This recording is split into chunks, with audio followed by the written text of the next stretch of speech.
2020년도에 시계바늘이 돌고 돌아서 어김없이 11월 셋째 주 추수감사주일에 도착하였습니다. 2020년 추수감사주일은 코로나19 바이러스 가운데 지키게 되었습니다. 코로나 가운데 추수감사주일이라니 왠지 코로나와 감사는 서로 어울리지 않는 두 단어인 것 같습니다. 여러분, 코로나와 잘 어울리는 단어는 감사가 아니라 검사입니다. 코로나 검사죠. 여러분, 지난주 추수감사주일 예고를 들으면서 한 주간 무엇으로 하나님께 감사할 수 있을까 생각하였으리라 여겨집니다. 예년과는 전혀 다른 코로나 상황 가운데서 우리는 하나님께 무엇을 감사할 수 있을까요? 어쩌면 무엇을이라는 감사 제목보다는 과연 감사할 수 있을까를 묻는 것이 더 현명한 질문일 수가 있습니다. 사랑하는 여러분, 코로나 가운데서 감사할 수 있을까요? 대부분의 경제 지표의 하살표가 위가 아니라 아래를 가리키고 있습니다. 성장이 아니라 침체라는 것입니다. 플러스가 아니라 마이너스라는 것입니다. 거의 모든 것이 마이너스인데 감사가 가능할까요? 불신자들에게 이것을 물어보면 코로나 가운데 감사는 불가능하다고 입을 모을 것입니다. 코로나니까 감사할 수 없다라는 것입니다. 아마 100가지 물음을 한다면 모든 답이 한 가지로 귀결될 수 있습니다. 코로나니까 감사할 수 없다라는 거, 어떻게 보면 당연하고 틀린 말이 아닙니다. 우리는 살아오면서 삶의 울타리를 겹겹이 쌓아오고 있습니다. 학교와 학이라는 지식의 울타리, 직장과 직이라는 경제의 울타리, 일의 울타리, 배우자와 자녀라는 가정의 울타리, 소유라는 울타리, 그리고 관리와 검사로 만들어진 건강이라는 몸의 울타리가 있을 것입니다. 우리는 이런 울타리 안에서 하루를 살아갑니다. 한 달을 살아가고 평생을 살아간다라고 볼 수 있습니다. 그래서 우리는 지식, 일, 가정, 소유, 몸의 울타리를 더 튼튼하게 만들려고 하는 모습이 있을 수 있겠습니다. 더 높이 올리려고 하는 목표를 가지고 살아갑니다. 때로는 다른 사람의 울타리와 나의 울타리를 비교하면서 나는 너보다 더 큰 울타리를 가졌어, 나는 더 좋은 울타리를 가져서 나의 울타리는 더 튼튼해라고 자랑할 수도 있겠습니다. 그리고 우리는 그 크고 높은 울타리가 나를 지켜줄 것이라고, 나를 보호해 줄 것이라고 믿으며 살아가고 있습니다. 그런데 코로나는 우리를 지켜줄 것이라고 생각했던 이 삶의 울타리, 우리를 보호해 줄 것이라고 믿었던 이 울타리가 무너져 버리게 하였습니다. 사랑하는 여러분, 여러분을 지켜주는 이런 울타리가 무너지고 있다면 우리가 감사할 수 있을까요? 우리를 보호하고 있는 이런 울타리가 낮아지고 있다면 우리는 감사할 수 있을까요? 감사는 울타리가 무너질 때 하는 거예요. 감사는 그 울타리가 내려앉을 때 하는 거죠. 왜냐하면 감사는 감사할 수 있는 상황에 하는 것이 아니라 감사할 수 없는 상황에 하는 것입니다. 감사는 울타리를 넘어서는 상황을 바라보게 합니다. 울타리가 내려앉는 환경을 넘어서게 합니다. 지금 우리 삶의 울타리가 무너지고 내려앉고 있다면 감사는 지금부터예요. 지금부터 감사할 수 있는 거예요. 오늘 우리는 성경에서 삶의 모든 울타리가 무너져 버린 한 사람을 만납니다. 그를 보호하고 있었던, 그를 지켜주고 있었던 그 울타리가 무너져 버린 한 사람, 욥을 만날 수 있습니다. 욥을 둘러싸고 있는 삶의 모든 울타리가 무너져 버렸습니다. 먼저 소유의 울타리가 무너졌습니다. 스바 사람들이 욥의 소와 나귀들을 빼앗고 종들을 죽였습니다. 욥의 소는 500결이, 나귀는 500마리였습니다. 하늘에서 불이 떨어져 양과 종들이 죽었습니다. 욥의 양은 7,000마리였습니다. 그리고 갈대아 사람들이 달려들어 낙타를 빼앗고 종들을 죽였습니다. 욥의 낙타는 3,000마리였습니다. 욥은 하루아침에 7,000마리의 양, 3,000마리의 낙타, 500결의 소, 500마리의 나귀를 잃었습니다. 엄청난 소유의 울타리가 한 번에 하루아침에 무너져 버린 것입니다. 이것은 우리가 붙들고 있는 우리 소유의 울타리도 한 번에 무너질 수 있다라는 거예요. 이뿐이 아닙니다. 자녀의 울타리가 무너졌습니다. 욥은 아들 7에 딸 3을 두었습니다. 10명의 자녀를 가졌습니다.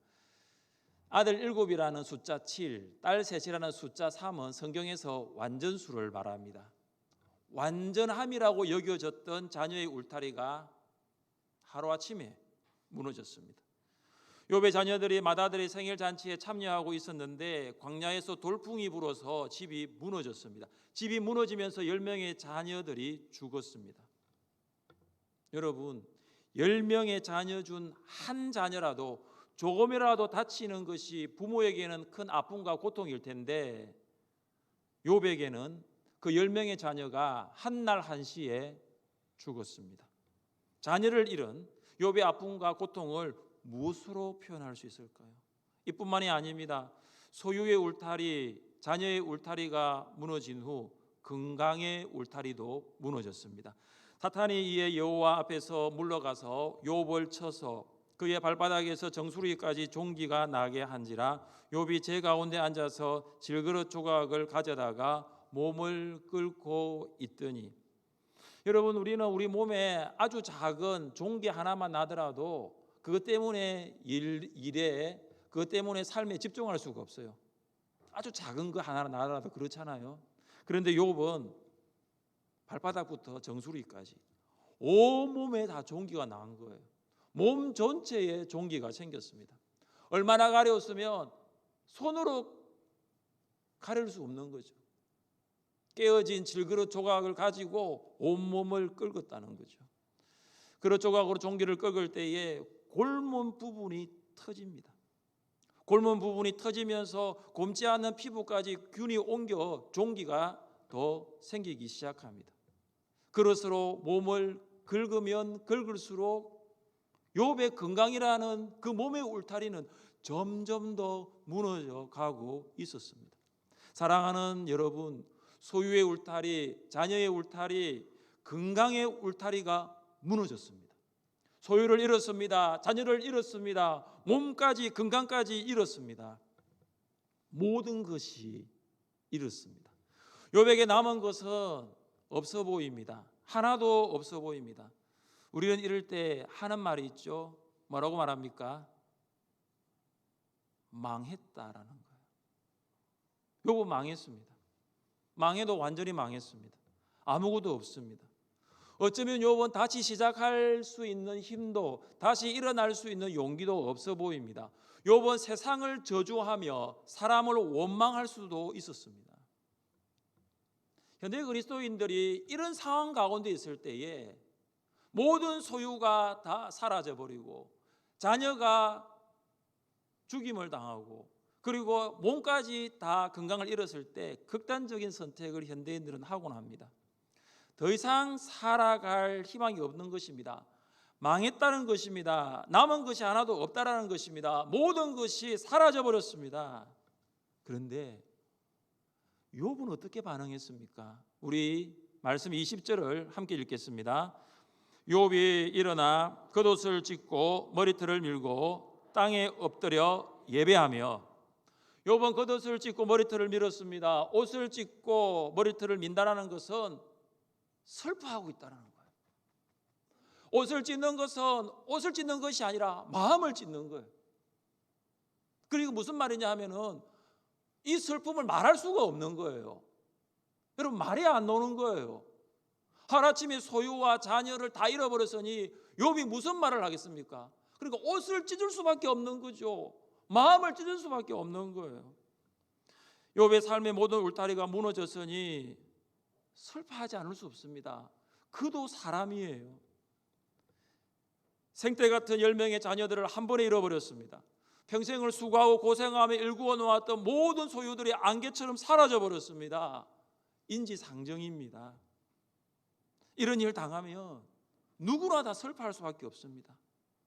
그런데 욥이 놀라운 것은 옷을 찢고 머리털을 밀고 슬퍼하는 것으로 계속되지 않았다는 거죠.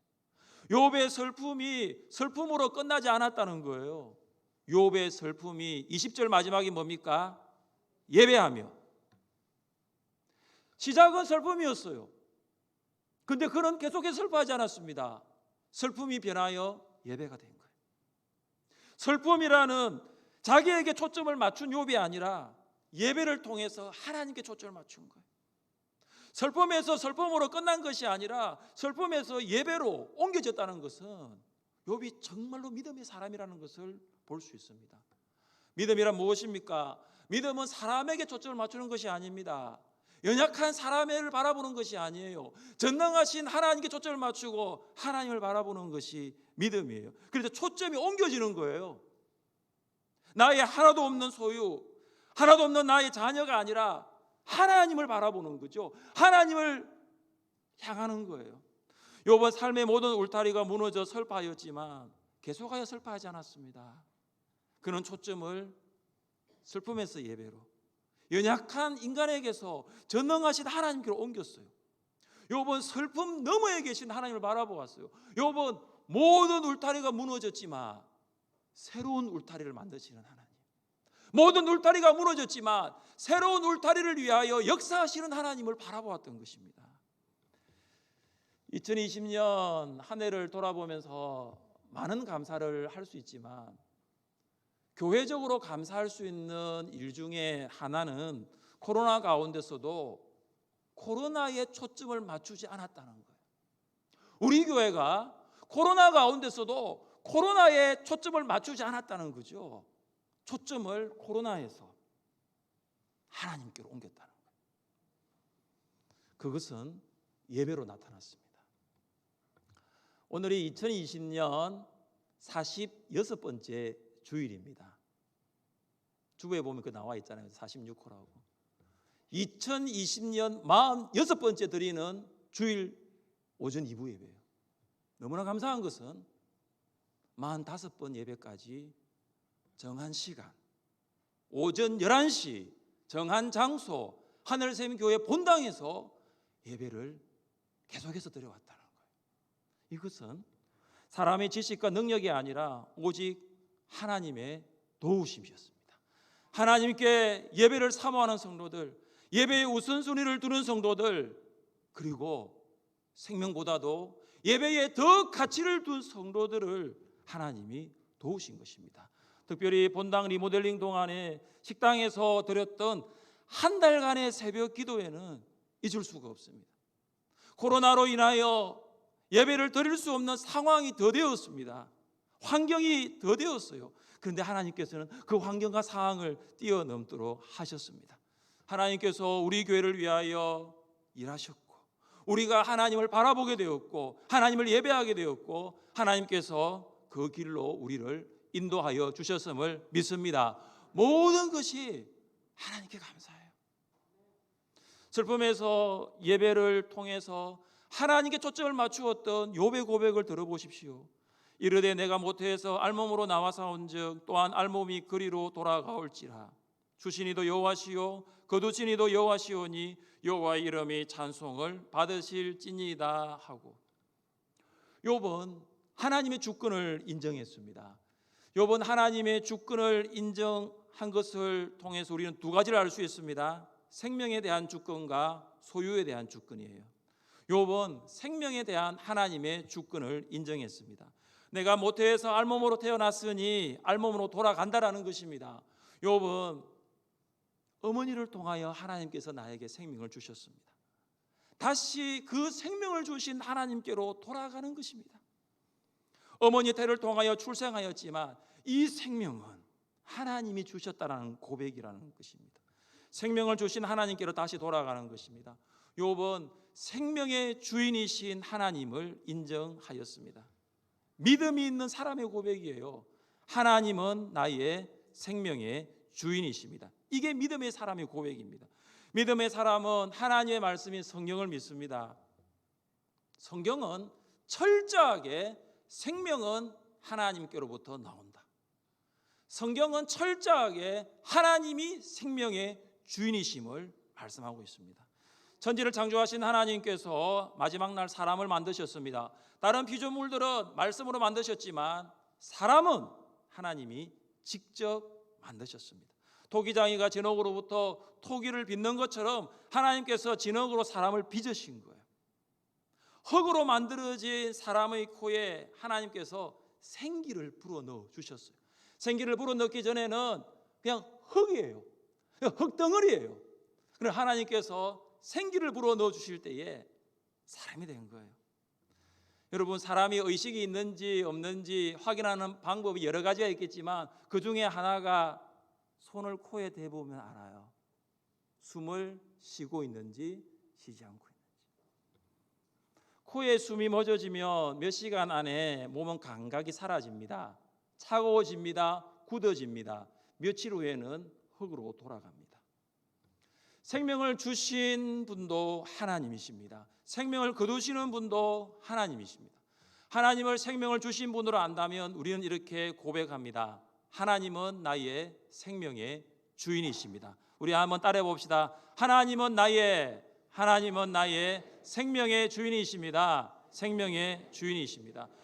사랑하는 여러분, 삶의 모든 울타리가 무너진다 하더라도 이거 하나 붙드시면 됩니다. 그러면 감사할 수 있어요. 하나님께서 나의 생명의 주인이십니다. 나의 생명의 주인이신 하나님께 감사하는 거죠. 코로나19라는 바이러스의 상황 가운데서도 나의 생명을 지켜주신 하나님께 감사하는 거예요. 경제적으로 여러 가지가 어렵지만 모든 것이 무너지더라도 내 생명을 붙들어 주신 하나님께 감사하는 거예요. 사랑하는 여러분, 우리는 하나님께서 생명을 주시는 동안만 살아갈 수 있는 거예요. 우리는 하나님께서 내 생명을 붙드시는 기간 동안만 살아갈 수 있는 거예요. 살아가는 것이 힘드십니까? 살아가는 것이 어렵습니까? 명심할 것은 하나님께서 내 생명을 붙드시니까, 하나님께서 내 생명을 붙들고 계시니까 힘들고 어렵더라도 살아가는 거예요. 버티며 살아가는 거예요. 끝까지 버티며 살아가는 거예요. 힘들고 어려워도. 그래도 하나님이 내 생명을 붙들고 계시니까, 아직 내 코에 호흡이 있으니까 내가 살아가는 거예요. 삶의 모든 울타리가 무너져도 우리가 우리의 생명을 함부로 해서는 안 된다는 거죠. 극단적인 선택이 행동으로 이어져서는 안 됩니다. 우리나라에서 작년 하루 평균 38명이 자살하였다라고 합니다. 1시간에 1.5명, 1년에 13,799명이 자살을 했습니다. 자살의 이유를 본다면 다 있겠죠. 그러나 욥과 비교해 보십시오. 욥과 비교해 본다면 욥보다 더한 사람이 있을까요? 하루아침에 재산을 다 잃어버렸습니다. 하루아침에 10자녀 다 잃어버렸습니다. 건강 잃어버렸어요. 그러나 욥은 극단적인 선택을 하지 않았습니다. 자살하지 않았어요. 살았습니다. 여러분, 자살을 거꾸로 하면 뭐죠? 한번 따라해 봅시다. 살자요, 살자. 생명의 주인이신 하나님의 주권을 인정하며 살았어요. 생명의 주인이신 하나님을 고백하며 살았다는 거예요. 욥은 소유에 대한 하나님의 주권을 인정했습니다. 우리 21절 말씀을 함께 읽겠습니다. 이르되 내가 모태에서 알몸으로 나와 사온즉 또한 알몸이 그리로 돌아가올지라. 주시니도 여호와시요 거두시니도 여호와시오니 여호와의 이름이 찬송을 받으실지니이다 하고. 아멘. 욥은 나의 모든 소유가 하나님께로부터 왔습니다 고백했습니다. 하나님께서 주셨기 때문에 하나님께서 거두어 가실 수 있다라는 것입니다. 주신 분이 하나님이시기 때문에 거두어 가시는 분도 하나님이라는 거예요. 하나님께서 소유와 자녀를 욥에게 주셨습니다. 이것은 욥의 것이 아니라 하나님의 것이라는 것입니다. 소유와 자녀는 우리가 세상에 살아가는 동안 하나님께서 잠시 맡겨주신 것입니다. 신앙생활의 동기는 소유가 아니라 하나님께 있습니다. 만약 신앙생활의 동기가 소유에 있다면 소유가 끝나는 지점에 신앙생활도 끝날 수 있어요. 소유가 없어지는 지점에 신앙생활도 사라질 수 있는 거예요. 소유를 위하여 신앙생활을 시작했다면 코로나 가운데 신앙생활하는 것은 정말로 힘들 것입니다. 대부분의 소유가 다 줄어들었기 때문입니다. 그러나 신앙생활의 이유는 결코 소유에 있지 않습니다. 하나님께 있습니다. 사탄은 욥이 신앙생활하는 동기와 이유를 이렇게 표현했습니다. 사탄이 여호와께 대답하여 이르되 욥이 어찌 까닭 없이 하나님을 경외하리까?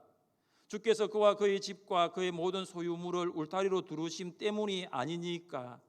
주께서 그의 손으로 하는 바를 복되게 하사 그의 소유물이 땅에 넘치게 하셨음이니이다. 사탄은 하나님께 욥이 신앙생활하는 동기에 대하여 문제를 제기하였습니다. 욥이 왜 신앙생활을 하는지 하나님 아십니까? 하나님 복 주셨기 때문이에요. 하나님이 그를 보호하셨기 때문이에요. 하나님께서 욥에게 소유의 울타리를 쳐주시고 자녀의 울타리를 쳐주시고 건강의 울타리를 쳐주셨기 때문에 욥이 신앙생활을 하는 거예요. 이렇게 사탄이 말했습니다. 그래서 사탄은 그 울타리를 없애버리십시오. 욥의 신앙도 없어질 것입니다. 그렇게 예상했습니다. 사탄의 예상은 완전히 빗나가 버렸습니다. 사탄의 예상은 적중하지 못했습니다. 욥은 삶의 울타리가 무너지고 내려앉고 사라져버렸지만 오히려 하나님을 더 예배하며 하나님을 모든 소유의 하나님으로 고백했습니다. 그는 삶의 울타리를 넘어서 살아계신 하나님을 바라보았습니다. 얼마 전 삼성그룹 이건희 씨의 집무실에는 얼마 전 소천한 삼성그룹 이건희 씨의 집무실에는 이런 글귀가 걸려 있었습니다. 어떤 글귀냐면 공술의 공수거입니다. 빈손으로 왔다가 빈손으로 가는 것입니다. 이 공술의 공수거는 그 부친인 이병철 씨가 직접 쓴 삼성 창업주 이병철 씨가 직접 쓴 작품이라고 합니다. 이건희 씨의 주식 재산만 18조가 넘는다라고 합니다. 천문학적인 부를 가졌습니다. 그런데 그가 죽을 때 18조 중에 단 한 푼도 가져가지 못했습니다. 그의 집무실에 걸려있는 아버지가 남긴 서예 그 6글자처럼 정말로 빈손으로 왔다가 빈손으로 간 인생이었습니다. 생명의 주인, 소유의 주인인 하나님을 모르는 인생은 공술의 공수거 인생입니다. 빈손으로 왔다 빈손으로 갑니다. 그러나 생명과 소유의 주인을 하나님을 고백하는 인생은 결코 공술의 공수거 인생이 아닙니다. 사도 바울은 그의 인생을 이렇게 말합니다. 우리 같이 한번 읽어보겠습니다. 이는 만물이 주에게서 나오고 주로 말미암고 주에게로 돌아감이라. 그에게 영광이 세세에 있을지어다. 아멘. 바울은 빈손으로 왔다 빈손으로 가는 인생이라고 말하지 않고 있습니다. 그는 빈손 인생이 아니었습니다. 바울은 모든 만물이 주에게서 나오고 모든 만물이 주로 말미암고 모든 만물이 주에게로 돌아간다고 고백했습니다. 나는 하나님이 보내주신 인생이고 나의 인생은 하나님과 함께 동행하며 나는 하나님께로 갑니다.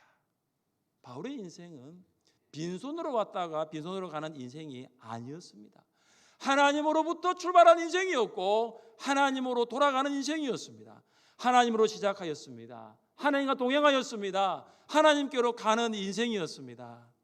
사랑하는 여러분, 생명과 소유의 주인이신 하나님을 만나면 공술의 공수거 인생이 하나님으로 충만한 인생, 하나님으로 행복한 인생, 하나님으로 감사한 인생으로 변화될 줄 믿습니다. 코로나 가운데서 추수감사주의를 지킬 수 있다라는 이 자체 하나만으로도 감사입니다. 여러 가지가 넉넉하지 않아도 삶의 울타리가 하나둘 무너질지라도 울타리를 넘는 감사를 하나님께 드릴 수 있기를 바랍니다. 감사하는 성도, 울타리가 무너지더라도 새로운 울타리를 준비하고 계신 하나님을 바라봅니다. 하나님께서 큰 길을 만드시고 큰 일을 행하십니다. 삶의 울타리를 넘는 감사를 드릴 수 있는 여러분 될 수 있기를 주님의 이름으로 축복합니다. 기도하겠습니다.